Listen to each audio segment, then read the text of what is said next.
Imagine you are a medieval peasant, no education, no engineering degree, no cranes, no computers, no steel, and somehow you build this. Structures so precise that modern architects still argue about how they were made. Stones so perfectly cut that a knife blade will not fit between the joints. Spires so tall they scraped the clouds for 600 years without falling. We have always been told these were houses of God. But what if that was only part of the story? What if buried inside the official history of Gothic cathedrals is a completely different function? One that the builders encoded in stone, one that certain researchers have spent decades uncovering, and one that mainstream archaeology has been remarkably reluctant to seriously investigate. Before we move on, if you're enjoying this, a quick subscribe really helps the channel out. Let's get back to it. Today, we are going deep into one of the most controversial theories on the internet right now. Were the great cathedrals of the so-called Tartarian civilization actually massive atmospheric energy harvesting systems? I am not here to tell you what to believe. I am here to show you the evidence people are pointing to and let you decide. Stay with me, because by the end of this video, you will never look at a cathedral the same way again. Who were the Tartarians? Before we talk about power plants, we need to talk about Tartaria. Now, if you have never heard this name, that is actually the first interesting thing about this whole conversation. Open up an encyclopedia from 1700, not a modern one from 1700. You will find Tartaria listed as one of the largest empires in the world, stretching from Eastern Europe across Central Asia all the way to the Pacific coast.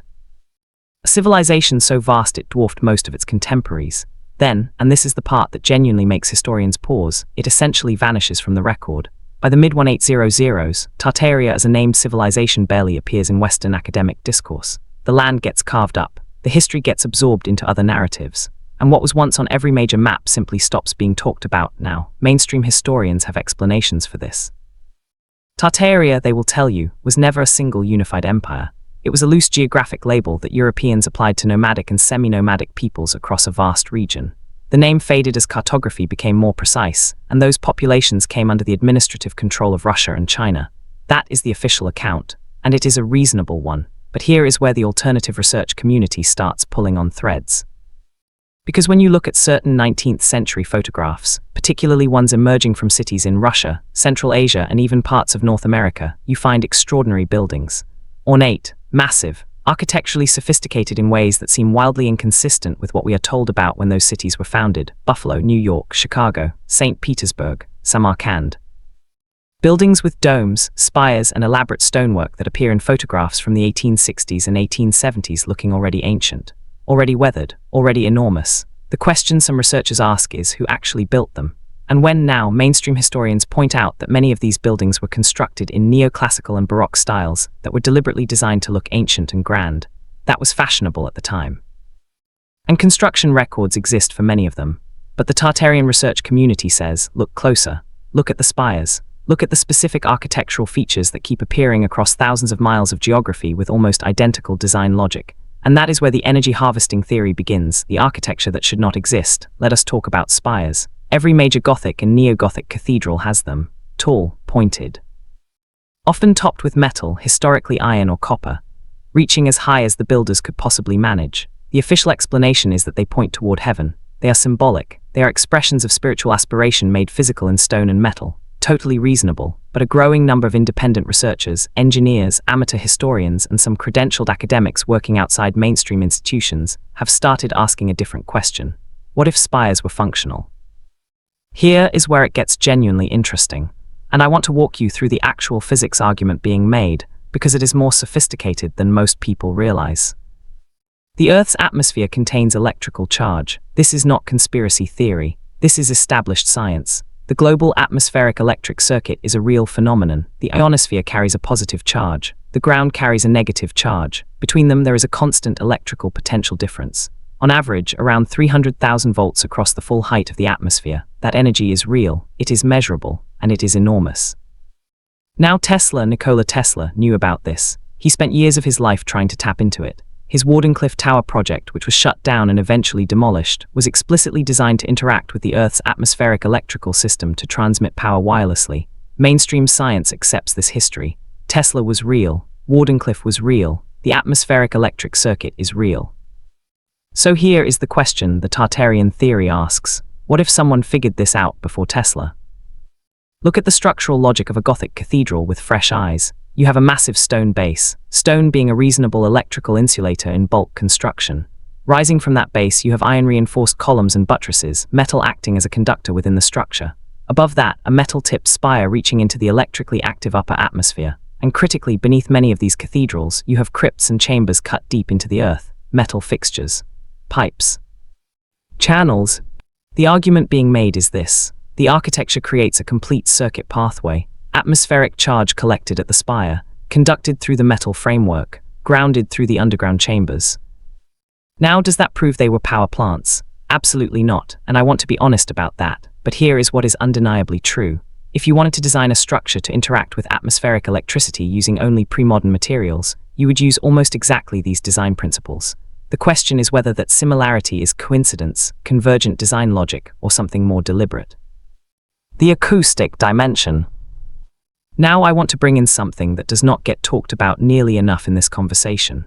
Sound. Because if the Tartarian energy theory has any serious legs, it does not rest on electrical architecture alone. It rests on resonance, and when you start looking at what these buildings actually do to sound, things get very strange very quickly. This is not fringe science. Mainstream acoustic researchers have been studying cathedral acoustics for decades, and what they have found is remarkable.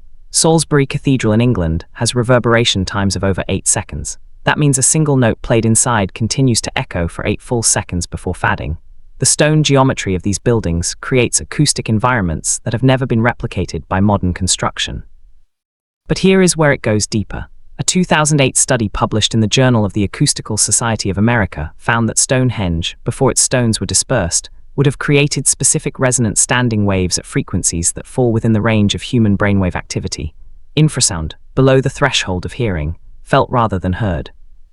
Separate research on Gothic cathedrals has found that the proportional geometry of nave, transept, and choir, which is almost identical across cathedrals built centuries apart in different countries, consistently produces resonant nodes at specific low frequencies, 40 Hz, 110 Hz. These numbers keep appearing. Neuroscience tells us that 40 Hz corresponds to gamma wave activity, associated with heightened perception and cognitive binding. 110 Hz correlates with altered states in EEG studies. Now, the mainstream explanation is that these acoustic properties enhance the experience of worship, made music more powerful, made sermons more emotionally resonant. That is a perfectly valid explanation. But the alternative researchers ask, what if that was the secondary purpose? What if the primary purpose was using large groups of humans as biological components in a resonant system? That sounds wild, I know, but stay with me. Because there is a real physical phenomenon called piezoelectricity, the ability of certain crystalline materials to generate electrical charge in response to mechanical pressure, including sound pressure. And what is the primary building material of Gothic cathedrals? Limestone, which contains calcium carbonate crystals with piezoelectric properties. So the theory is that massive stone structures, tuned to specific resonant frequencies, filled with vibrating human voices and organ pipes also specifically built to those frequencies, could theoretically generate measurable electrical activity within the stone itself. Could that energy be harvested? Could it have been? We genuinely do not know. The experiments have not been done at scale, but the physics is not pure fantasy. And that is what makes this conversation worth having. The suppression question. This is the part of the theory that is hardest to evaluate, and the part that requires the most intellectual honesty, because the Tartarian power plant theory does not just claim these buildings were energy systems. It claims that knowledge of their function was deliberately erased. And here is where I need to be careful, and where I need you to think carefully too. The idea of deliberate historical suppression is seductive. It explains away all the missing evidence, because of course the evidence was destroyed. It is unfalsifiable almost by design, and that is a genuine problem with the theory as a complete package.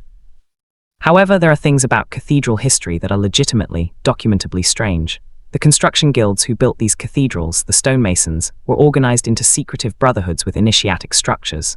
Knowledge was passed through apprenticeship. Certain technical information was not written down, not because it was mystical necessarily, but because that is how trade knowledge was protected in a pre-copyright world. Some of that knowledge genuinely was lost.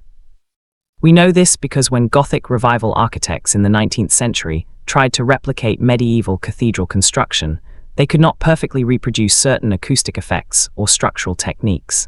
They had to reverse engineer from the buildings themselves. Here is something else. Nikola Tesla had his work systematically defunded, his laboratory burned, and his papers seized by government agencies upon his death. His research into wireless atmospheric power transmission was, by documented historical record, interfered with by powerful financial interests who had invested in copper wire electrical infrastructure. That suppression is not theory, it is history. So the question the Tartarian researchers ask is a legitimate one in principle. Is it impossible that earlier knowledge of atmospheric energy systems was similarly suppressed? No, it is not impossible. What makes it hard to evaluate is the evidence gap, which the theory attributes to suppression, and which skeptics attribute to the fact that the technology never existed. That is the core circular problem with this entire framework, and I think you deserve to know that clearly. What the skeptics say and where they fall short. The skeptics have real points, and I want to give them a fair hearing. The strong skeptical arguments go like this. First, the construction records for most major cathedrals exist. We know who commissioned them, approximately when building began, and roughly how long they took. Notre Dame de Paris, ground broken in 1163. Cologne Cathedral, begun 1248, not completed until 1880. These are not mysterious, they are documented. Second, the architectural similarities across cathedrals are explained by the direct transmission of design knowledge through the same guilds, the same pattern books, the same church commissioners who specified requirements. Convergent design does not require a unified lost civilization. Third, no functional energy harvesting mechanism has ever been demonstrated in a cathedral. No measurements of anomalous electrical output. No discovered hardware, no conduits, no storage systems, no transmission infrastructure that would be necessary for the theory to work. These are serious objections. They matter, but here is where I think the mainstream dismissal gets sloppy.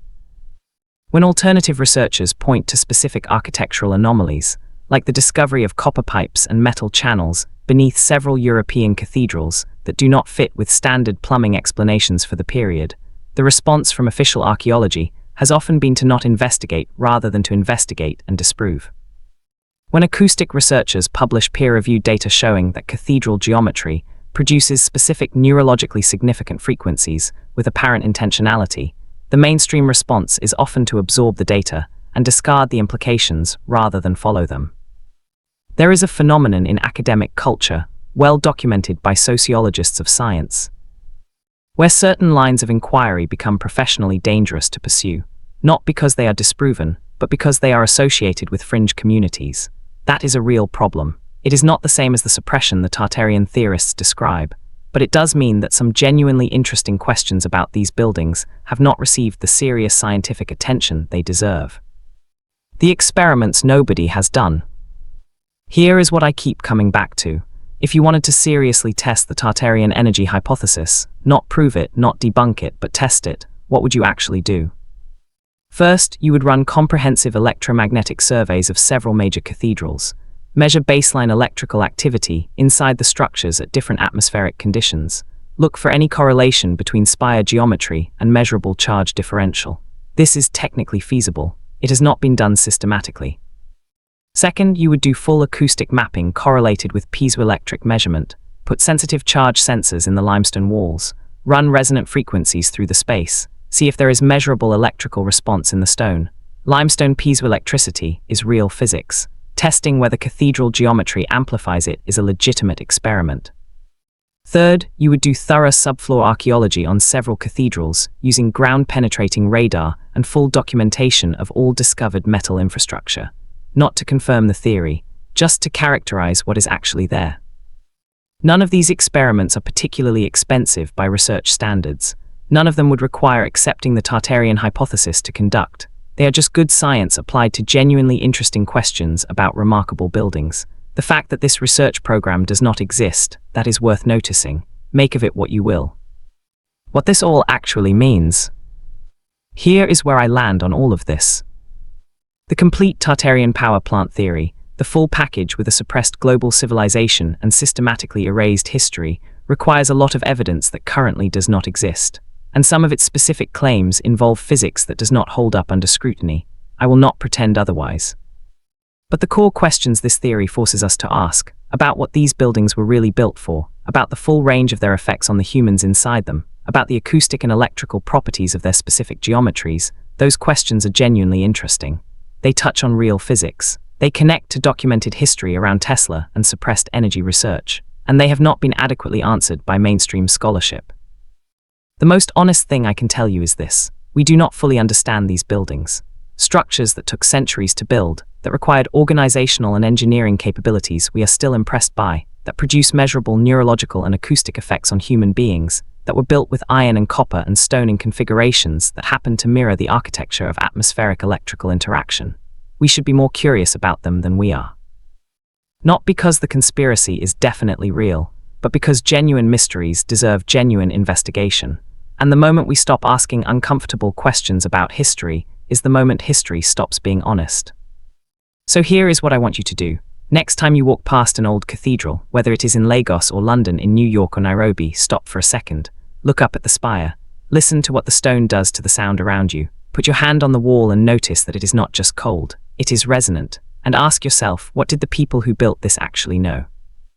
Because they built it to last 1,000 years, and it did, that means something. If this made you think, share it with someone who thinks differently than you do. That is how real conversations start. I will see you in the next one.